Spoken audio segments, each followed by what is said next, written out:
درمیان میں دریا حائل تھا، جمعۃ المبارک کا ہی دن تھا۔ جو بھی امیر لشکر تھے نماز فجر کی امامت کروانے کے بعد مجاہدین اسلام کی طرف منہ کر کے فرمانے لگے، فرمایا لوگوں یہ دریائے دجلہ ہمارے رستے کے اندر حائل ہے، وہ سامنے قصر ابیض چمک رہا ہے، وائٹ ہاؤس، اگر انگلش میں ترجمہ کریں تو وائٹ ہاؤس۔ امیر لشکر فرمانے لگے وہ سامنے چمک رہا ہے، درمیان کے اندر دریائے دجلہ ہے، اور آج طغیانی بھی عروج پہ ہے، لیکن میرے مصطفیٰ کریم علیہ الصلوۃ والتسلیم نے مدینہ نور کے اندر غزوہ خندق کے دوران خندق کھودتے ہوئے جب ایک پتھر آیا تھا، حضور نے کدال مارتے ہوئے جب ایک شعاع نکلی تھی، فرمایا میرے غلاموں کے ہاتھوں اللہ تعالیٰ نے قصر ابیض کو فتح فرما دیا ہے۔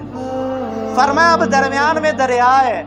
دشمنوں نے کشتیاں جلا دی ہیں، پل بھی جلا دیے ہیں، بظاہر سبب کوئی نہیں ہے دریا کو پار کرنے کا، لیکن اے لشکر والوں بتاؤ حضور کے فرمان پہ یقین ہے کہ نہیں ہے؟ انہوں نے کہا حضور آپ اشارہ کریں، اور پھر سب سے پہلے امیر لشکر نے اپنا گھوڑا دریائے دجلہ کی طغیانی کی سپرد کیا، اور پھر کائنات نے وہ عجیب و غریب منظر دیکھا۔ بقول اقبال کے دشت و دشت ہیں دریا بھی نہ چھوڑے ہم نے، بحر ظلمات میں دوڑا دیے گھوڑے ہم نے۔ تو لوگوں کا یقین